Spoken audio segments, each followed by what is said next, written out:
Cette émission vous est présentée par Tourisme Bas-Saint-Laurent, qui vous invite à découvrir les nombreux trésors de cette magnifique région de l'Est du Québec, là où le fleuve et les îles font partie du quotidien.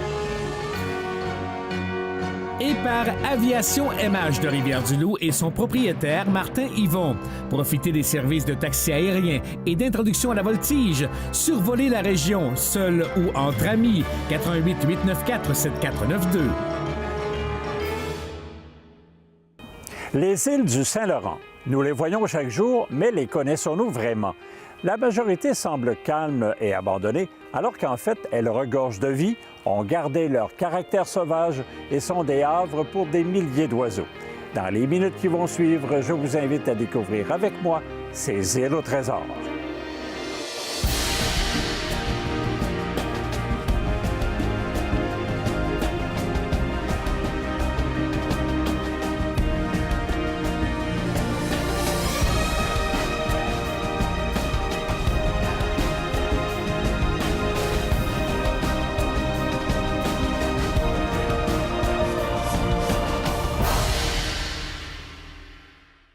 Ici Michel Harvey, bienvenue à cette émission des îles au trésor. Cette semaine, pour notre dernier rendez-vous, nous complétons notre visite de l'île aux Basques. Avec son gardien Jean-Pierre Rioux, nous y découvrirons pourquoi le peuple basque fréquentait l'île. M. Rioux nous parlera aussi des propriétaires des lieux, la Société Provencher d'histoire naturelle. Nous retrouverons une dernière fois nos chroniqueurs Mireille Poulain et Jean-David Viel.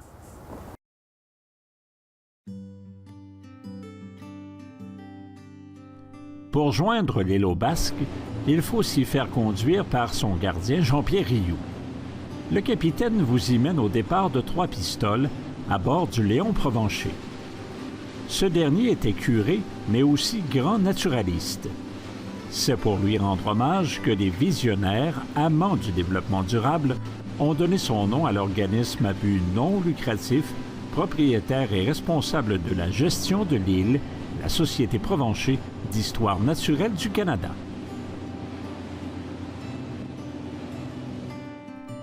L'endroit ne s'appelle pas l'île aux Basques par hasard. Si d'une année à l'autre, les touristes y séjournent pour s'y retrouver en harmonie avec la nature, il n'en fut pas toujours de même. À une certaine époque, l'île était assez animée. Les rumeurs d'une occupation par le peuple basque étaient importantes. Encore fallait-il le prouver. Mon nom est Jean-Pierre Rioux, je suis gardien de l'île aux Basques. On appelle l'île aux Basques à cause de la présence des Basques qui ont occupé le territoire ici pendant près d'une quarantaine d'années. C'était comme des oui-dire ou des entendus dire de génération à l'autre. Et scientifiquement parlant, il fallait le démontrer pour avoir une certitude de ce qui se disait. Alors, c'est ce qui fait que dans les années 1664, alors que le père Henri Nouvel, jésuite, était avec les Papinachois ici et les évangélisait pour annoncer la bonne nouvelle. Alors, les Indiens vivaient dans le sud du territoire et au printemps, ils revenaient ici. Or, le mois d'avril 1664, le Père Nouvel débarque sur l'île avec des Papinachois et voit des fourneaux. Il décrit dans sa relation de jésuite que je vois des fourneaux sur l'île, et on l'appelle l'île aux Basques, et les Basques venaient dépasser les baleines ici. Alors ça, le jésuite écrit ça, et cet écrit-là est resté marqué. C'est ce qui comme confirmait que les Basques étaient venus sur l'île, mais il n'y avait rien de scientifique. La Société Provencher achète l'île en 1929. Silvio Dumas, qui est un historien renommé de Trois-Pistoles, qui a fondé la Société historique de Québec, lui a écrit beaucoup sur la présence des Basques ici dans l'estuaire, et le frère René Bélanger aussi, qui était religieux, curé aux Escoumins. Et eux avaient comme une sensibilité, une connaissance des lieux, mais il n'y avait rien de scientifique. Peu importe, l'île était ici, appartenait dans l'île aux Basques. Et en 1964, la Société Provencher, face à ces pressions-là, disait que les fourneaux étaient sur l'île. Ils ont fait venir une équipe d'archéologues sous la gouverne de Charles Martin pour dégager les fours de la végétation pour les mettre en évidence. Ce que vous avez ici, c'en est un des 4 fours. Ces fours-là sont d'origine. Comme je vous disais, les 3 universités qui ont fouillé en 1990 ont pu confirmer avec sans aucune hésitation que c'est des fours qui sont d'origine d'époque. Alors, les fours, ils les ont fait parler aussi par leurs trouvailles. Jusqu'en 1964, c'est mis en évidence, c'est là, puis c'est resté, ça ne bouge pas dans le temps. La Société Provencher qui a acheté l'île l'a acheté pour la protéger, donc pas de destruction massive par l'être humain, qu'on a connu des années 1900, puis 1930, 40, 50. Donc, Elle est protégée par la Société Provencher, y compris les fours. Alors, c'est en 1980 à peu près, 85, 83, 80, 85, que Laurier Turgeon, professeur d'histoire, responsable du département d'histoire de l'Université Laval, lui, dans sa thèse, dans son doctorat, il dit « Tiens, je vais aller faire une analyse sur le travail. Est-ce que les Basques étaient vraiment vus dans l'estuaire du Saint-Laurent? Je veux mettre ça à jour et éclairer ça comme il faut une fois pour toutes. » Il est parti au Pays Basque, Bayonne, Biarritz, Saint-Jean-de-Luz, du côté nord, des Pyrénées. Et pendant 7 étés environ, il a fouillé les archives notariées des départs des pêcheurs basques et des chasseurs pour la baleine aux Terre-Neuve. Il a trouvé l'information, il a pu très bien identifier aussi que la famille Oyarzabal, qui venait de Cibourg, du Pays Basque Nord, étaient les détenteurs des droits de chasse ici, sur l'île basque et autour de l'île basque. Ce qui en ressort aussi, une fois que ces éléments-là sont inscrits dans des écrits notariés, ils les cueillent. Il y a de l'information aussi très intéressante et pertinente que tous les éléments qui se trouvent à bord du bateau, dont des cadeaux à remettre aux Indiens qui venaient leur aider, il fallait que c'était écrit notarié et c'est avec ça qu'ils pouvaient partir avec, disant, les financiers, on vous donne tant pour votre expédition et puis bien, quand vous revenez, vous vendez votre huile puis vous remboursez. Mais ça, tout ça a été écrit, a été retrouvé.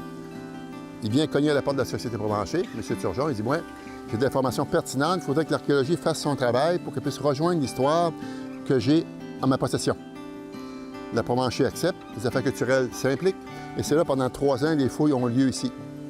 Ce qui s'en dégage, c'est que, d'abord, les pêcheurs basques étaient déjà à l'entrée du Golfe dès les années 1520, à Red Bay au Labrador, sur les côtes est-atlantiques, Terre-Neuve, et ils ont rentré, à partir de 1520, ils ont commencé à entrer dans le Golfe Saint-Laurent et dans l'estuaire, parce que les baleines, depuis des millénaires, font le même trajet du côté sud de la Floride et des Antilles pour venir ici, au nord de l'île, au parc marin Saguenay-Saint-Laurent, s'alimenter tout l'été durant.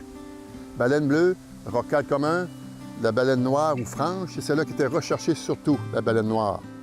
Alors, les Basques montent le Saint-Laurent, ça prend 2 mois, 3 mois à traverser l'Atlantique avec leur voilier, font la chasse à la baleine à l'entrée du Golfe, retournent avec leur baril rempli d'huile, les vendent, reviennent l'année d'après. C'est un rituel comme ça, des va-et-vient entre les 2 continents.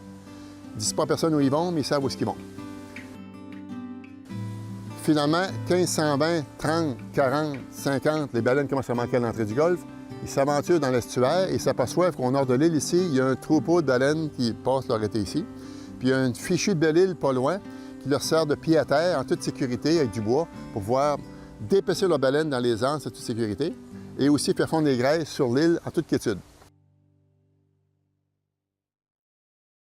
Les vêtements que porte Michel Harvey, animateur des Îles au Trésor, sont gracieusement fournis par le Centre Mode Beaulieu du 325 rue Témiscouata à Rivière-du-Loup, qui vous offre une vaste gamme de vêtements mode pour hommes, femmes et enfants pour toutes occasions. Merci à Parc Marin Saguenay-Saint-Laurent, le gouvernement du Québec et du Canada, qui sont fiers de collaborer à la série des Îles au Trésor grâce aux magnifiques capsules réalisées qui présentent le fleuve, les îles et leurs particularités. Merci.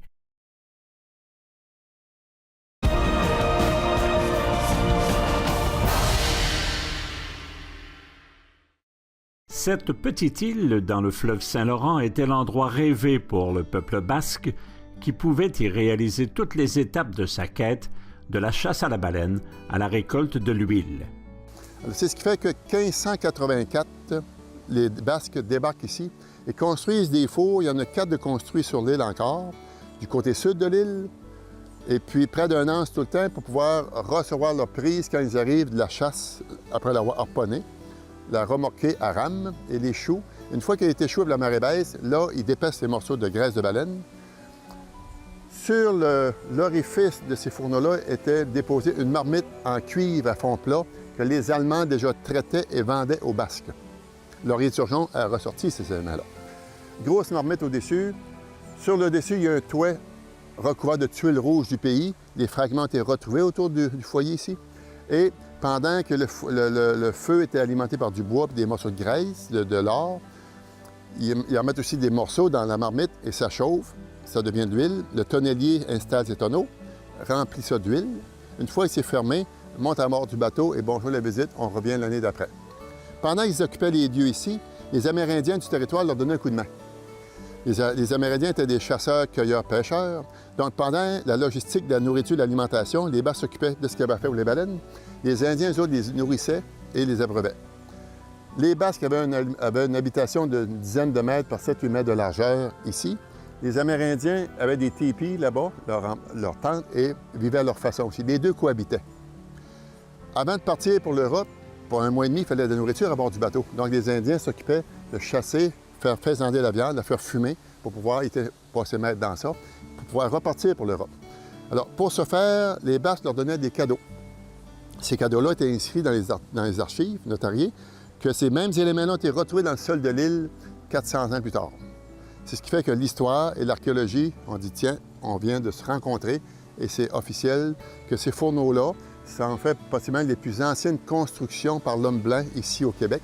Même si c'est un simple amas de roches empilées une sur l'autre, ce sont des roches qui étaient empilées d'origine, on parle de 1580-1584. Jusqu'en l'an 1600, les Basques ont occupé le territoire ici à Chasser-la-Baleine jusqu'à l'exterminer. Le développement durable n'était pas à la mode. Et, entre-temps, il y a un certain Jacques Cartier qui a planté sa croix à Gaspé. Les Basques et le roi de France n'étaient pas des amis. Quand Cartier a planté sa croix, les Amérindiens ne savaient plus qu'il avait changé de nationalité. Et les Basques n'étaient pas intéressés à être sous le nom du roi aussi. Alors, les Basques ne s'occupaient pas du roi et de la croix de Cartier. On sait que Jacques Cartier, le 10 août 1535, à son deuxième voyage, il rentre, il monte le fleuve avec 2 Indiens à bord de son bateau. Et il fait tellement beau, il dit, tiens, c'est la fête de Saint-Laurent aujourd'hui. On va baptiser ce fleuve-là, le fleuve Saint-Laurent. Alors, depuis le 10 août 1535, Cartier le nomme. Et le 1er septembre 1535, Jacques Cartier passe au nord de l'île avec ses 3 caravelles. Et il regarde l'île verte. Il décrit l'île ici avec les Indiens. Les Indiens disent qu'il y a eu des guerres, ça a joué dur entre des tribus ici. Il appelle ça l'île au massacre, l'île de la guerre, c'est pas certain. Il y en a plusieurs dans le territoire des îles de la guerre, des îles au massacre. Mais ça reste de même, mais il passe au nord de l'île verte, il la trouve verdoyante, il dit, tiens, on va l'appeler l'île verte. Il rentre à Tadoussac pour la nuit, et là, il voit la business, les Amérindiens qui sont là à faire des échanges entre eux, puis là, ils découvrent, puis les autres, ils ne se sauvent pas. Des bateaux, des voiliers n'avaient entendu parler, ils savent que ça existe. Donc, ils passent là, puis ils retournent. Et quand Cartier quitte à son 3e voyage en 1543, les Basques, eux autres, continuent à faire le territoire. 43, 1550, 1600, 1604, 1608, Champlain arrive, là, le parti est fini. Le roi dit à Champlain, tu vas me développer ça, ces colonies-là. Puis les richesses qui sont ici, là, c'est à moi. C'est pas aux Basques, c'est pas à personne, c'est pas aux Hollandais, c'est pas aux Anglais, donc je vais avoir le contrôle sur ça. Là, les îles, Rivière-du-Loup, la Pocatière, le Rimouski, ça devient un théâtre de bataille. Les Blancs transportent leur guerre ici, en Amérique, pour la fourrure. Parce que c'est la fourrure qui avait pris la place. Alors, les Basques, jusqu'en l'an 1610, je vous dirais, 15-20, ont commencé à dire « goodbye, on s'en va ». D'ici, parce que la soupe devient trop chaude, l'autorité française devient plus forte, et là, ça joue dur. De ce que les historiens nous ont sorti par rapport à leurs fouilles, c'est qu'en 1610, il y a 2 Basques qui sont montés à Québec pour assassiner Champlain.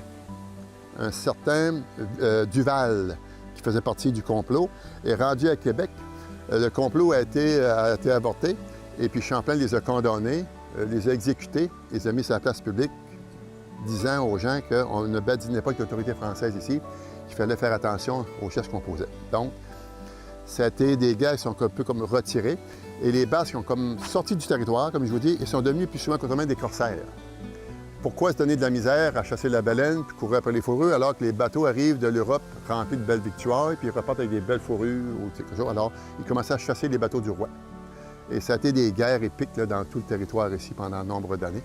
Mais après ça, ils se sont comme éloignés un peu du territoire et ce sont nos ancêtres, à partir des années 1627, 30, 40, 50, qui ont commencé à occuper le territoire du Poitou-Charentes, ici, la Normandie, de la Bretagne. Ce sont nos ancêtres qui ont pris la place pour développer notre territoire sous forme de seigneurie un petit peu plus tard aussi.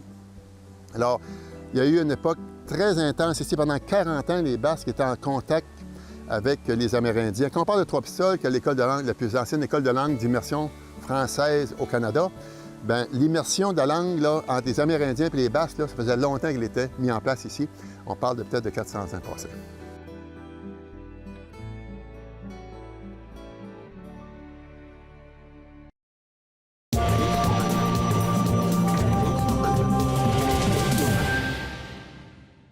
La colonisation du territoire s'est faite à petite échelle. On a construit des villages éloignés les uns des autres. Cependant, on avait quand même besoin de voyager d'une place à l'autre. Les chemins carrossables n'existaient pas, c'est par le fleuve qu'on passait. Le fleuve, cette voie d'eau, qu'empruntaient les voitures d'eau. Lorsque la colonie a été fondée à Québec, il y avait déjà des installations qui étaient en Acadie. C'était un long périple, cependant, que de partir de Québec en bateau pour aller rejoindre ces territoires. Les colonisateurs, les chasseurs, les coureurs des bois ont emprunté des chemins qui avaient été tracés par les Amérindiens. Un de ces chemins, c'est le chemin du lac. Vous connaissez sans doute cette route qui relie Notre-Dame du Portage à Saint-Antonin. Et lorsque vous l'empruntez, à votre grande surprise, au bout du chemin, il n'y a aucun lac. Alors, pourquoi cette dénomination pour cette route? Eh bien, c'est juste qu'à l'époque, il y avait un sentier de portage qui partait de Notre-Dame du Portage et qui se rendait jusqu'au lac Témiscouata. De là, l'appellation le chemin du lac. C'était une façon facile de couper la route, un long portage, cependant difficile, mais qui permettait, en arrivant au lac Témiscouata, par la suite de rejoindre le fleuve Saint-Jean et de là de déboucher jusqu'en dans la baie de Fundy. Dès les premiers temps, les occupations françaises ont privilégié ce lieu de passage. Bon, on a un peu élargi le chemin pour faciliter le transport des gens. C'est plutôt suite à la conquête anglaise que le chemin a vraiment pris sa mesure. On a déboisé pour laisser passer 4 hommes de front. Des postes avaient été établis le long du chemin, des postes de relais, des postes pour faciliter l'hébergement de voyageurs. Et à la fin du chemin, on avait construit un fort de défense à ce qui est maintenant l'emplacement de la ville de Cabano, un fort qu'on avait appelé le fort Ingard. Ces sentiers de portage permettaient donc de rejoindre plus facilement et plus rapidement les territoires.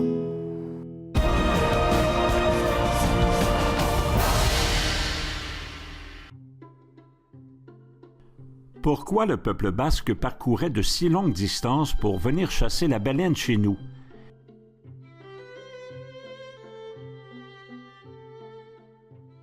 Quand les Basques ils ont commencé finalement à chasser la baleine il y a environ 500 ans passés, les baleines montaient le long des côtes de l'Espagne et de la France pour se rendre à la mer du Nord, où les Vikings les attendaient aussi, les baleines. Alors, ils ont commencé à chasser, mais avec des chasses abusives, il a fallu qu'ils s'éloignent de la côte espagnole, de la côte française, pour s'en aller sur les océans. Ils sont arrivés ici, et finalement, puis ils ont trouvé des baleines pareilles, donc ils ont continué à chasser. L'huile de baleine fondue des graisses, là, c'était du carburant, c'était le pétrole de l'époque. Alors, exemple, les bateaux qui étaient ici, c'était environ des 100 tonneaux. Le mien, mon petit bateau, c'est 5 tonneaux. Il y avait 2-3 bateaux à la fois. Ça prenait 1 mois et demi à 2 mois à traverser. Des fois, il y en a qui revenaient, d'autres qui ne revenaient pas. Et passaient l'été ici, puis avec le froid reprendre, ils retournaient. On dit que ça prenait environ 6 baleines noires ou franches, c'est la même sorte de baleine, qui pouvaient servir à remplir une cale de navire d'huile de 100 tonneaux. Alors, sur le navire 3, ça faisait une vingtaine de baleines de moins, à part de ceux qui étaient ratés. Et cette huile-là, vendue sur le marché, aujourd'hui, c'est environ 5 millions de dollars canadiens. Ça représentait. Donc, il venait pas ici pour le plaisir. C'était la business. Et alors, une fois que cette huile-là était rendue en Europe, elle était vendue sur tout le continent européen. Et Paris a déjà été alimenté, toute la ville, les rues de Paris, les maisons, par l'huile de baleine. Alors, c'est pas le Paris d'aujourd'hui, mais seulement que ça vous donne une idée, c'était un gros village, mais il en fallait de la baleine tuée pour pouvoir alimenter ces lampes de rue-là dans toute l'Europe. C'était un produit très recherché. C'est une huile qui était très raffinée et qui ne faisait pas de fumée. Donc, c'était d'une impeccabilité au niveau de la propreté. Et même dans la baleine, ici, quand il attaquait, les fanons de baleine qui étaient comme du fibre de verre pour garder le krill, bien, ces fanons-là, ils s'en servaient pour faire des corsets à baleine. C'était le corset comme tel, constitué avec des lanières de fanions de baleine. Ça devenait un corset de baleine.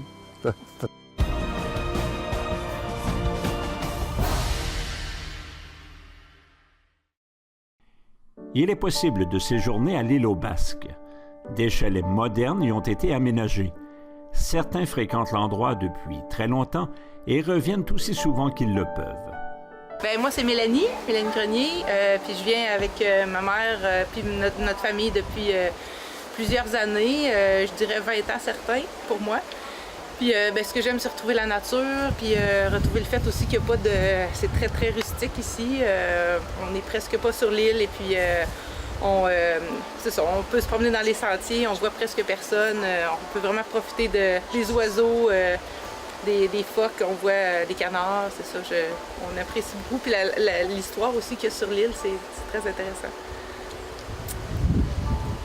Moi, je suis Diane Laberge. Ça fait au-delà de 40 ans que je viens ici, au temps où il y avait une grosse héronnière et c'était vraiment très agréable. Et puis, on aime venir ici, puis moi, j'aime particulièrement parce qu'on se retrouve en famille, on a un très beau contact ici, aidé par toute la belle nature qui nous environne. On peut faire le tour. C'est une île qui n'est pas trop grosse et puis qui n'est pas trop petite non plus, fait que c'est vraiment agréable. On voit des champignons, des plantes de la mer, c'est vraiment bien. Très varié aussi au niveau de la flore, puis du côté de l'île, on peut se promener, puis il me semble que c'est jamais pareil. À toutes les 5 minutes, on a une vision différente ou une vue différente de la nature puis de ce qui nous entoure. Moi, ce que je trouve merveilleux ici, c'est que, puis j'ai fait l'expérience, et c'est tellement isolé. C'est une île, hein, donc on se sent isolé, on sent on a fait 3 heures de route, là, mais c'est comme si on était au bout du monde. Et puis l'année dernière, j'ai vécu une expérience extraordinaire. Je suis restée 4 jours toute seule, ici sur l'île, et puis pas de crainte, il fait noir, tu peux aller te promener. Non, c'était vraiment merveilleux. Ouais. Puis le bébé va continuer à nous suivre dans nos escapades une fois par année. On vient ici en famille. On fait le tour de l'île, on joue sur les roches, puis on va à la plage. Toi, Jannick, qu'est-ce que tu aimes? Moi, j'aime ça me promener dans les bois, là, puis c'est ça, non? Trouver toutes sortes de choses sur le bord de la mer aussi, hein? Mon plus beau souvenir de l'île, c'est peut-être 7-8 ans. Je me promenais sur le bord de la plage. Il y a comme une plage à marée basse là, qui apparaît, qui est vraiment longue. Puis il y avait des dizaines de phoques qui étaient là sur le bord, puis qui s'approchaient de nous, puis qui étaient curieux, voulaient nous voir. Puis on se déplaçait, puis ils se déplaçaient avec nous. Donc c'était vraiment magique. C'était vraiment près, là.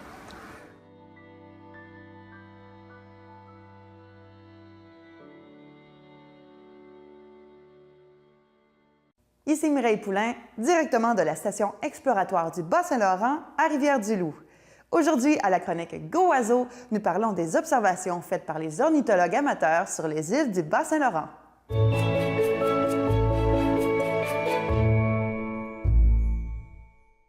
Certaines îles sont plus accessibles que d'autres et les observateurs d'oiseaux en profitent.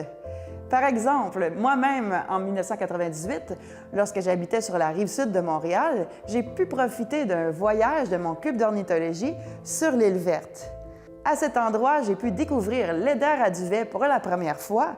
On a même trouvé un eider à tête grise, une espèce rare et très colorée. J'y ai vu aussi mon premier bruant de Lincoln et mon premier troglodyte des forêts. Sur l'île aux Basques, on y va principalement à l'automne et c'est très, très bon pour les oiseaux de rivage. C'est une halte migratoire assez importante et un endroit facilement accessible pour aller les observer.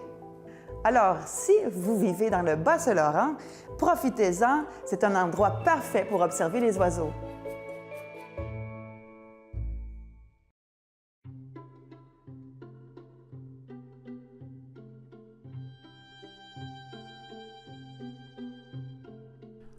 En plus de découvrir l'histoire avec un grand H, le visiteur peut se rendre admirer une colonie de phoques qui habitent sur un rocher près de l'île aux Basques.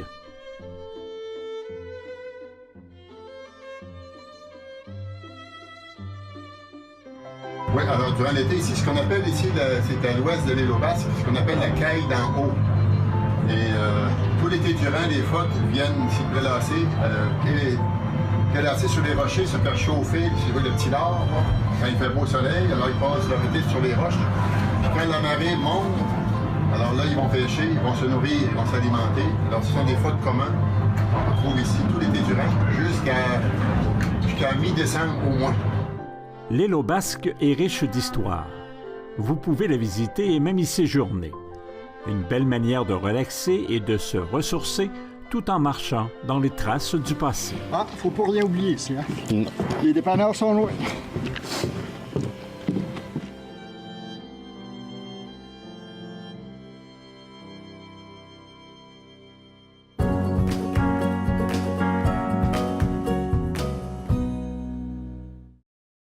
Je m'appelle Marc Larouche, on vous parle de la pointe de Rivière-du-Loup. Déjà notre dernier rendez-vous avec Karine Lebel de Tourisme Bas-Saint-Laurent. On va s'ennuyer. Oh, moi aussi. Mais avant de se quitter, tu nous parles de sentiers pédestres. Oui, les sentiers pédestres. Au Bas-Saint-Laurent, on en a quand même plusieurs. On en a un magnifique qui s'appelle le Sentier national. 144 km pour les amateurs là, qui veulent avoir une vraie marche. Là. Ça, c'est vraiment Compostelle, Bas-Laurentien. Oui, si on veut. Et donc, vous partez de Trois-Pistoles et puis vous vous dirigez vers Desjely. Donc, un sentier pédestre exclusivement pédestre, donc dans plein milieu de la forêt, de toutes sortes de forêts. Vous passez aussi par le Parc national du lac Témiscouata. Donc, des paysages à couper le souffle et c'est 4 saisons aussi, autant l'hiver en raquette. Ensuite, Rimouski, vous avez le canyon des Portes de l'Enfer aussi. Donc, plusieurs sentiers qui sont au canyon, mais vous avez aussi une multitude d'activités qui entourent tout ça. Rimouski, en bas, la promenade de Pointe-au-Père jusqu'à Sainte-Luce et même en commençant avant Rimouski, Sacré-Cœur, tout ça, toute la promenade le long du fleuve. Donc, vous avez environ une vingtaine de kilomètres pour vous amuser. il y a évidemment aussi le parc des Chutes à Rivière-du-Loup. C'est un endroit extraordinaire. Rivière-du-Loup qui a une chute en plein centre-ville, c'est très rare. Oui, 33 mètres de hauteur, donc il y a environ une douzaine de kilomètres au travers des vergers anciens aussi, donc très bel endroit. Et ici, au parc de la Pointe, c'est très beau. On peut promener autant sur le bord de la greffe que sur le sentier aménagé juste en haut. Le parc de la Pointe, évidemment, là où tout le monde se pointe. Eh oui! C'est là-dessus que prend fin cette première saison des Îles au Trésor, en espérant que nous avons pu vous faire découvrir un peu plus ces endroits magnifiques situés dans le fleuve Saint-Laurent. Ici Michel Hervé, merci d'avoir été des nôtres, en espérant vous retrouver pour une prochaine saison. Au revoir et bon vent!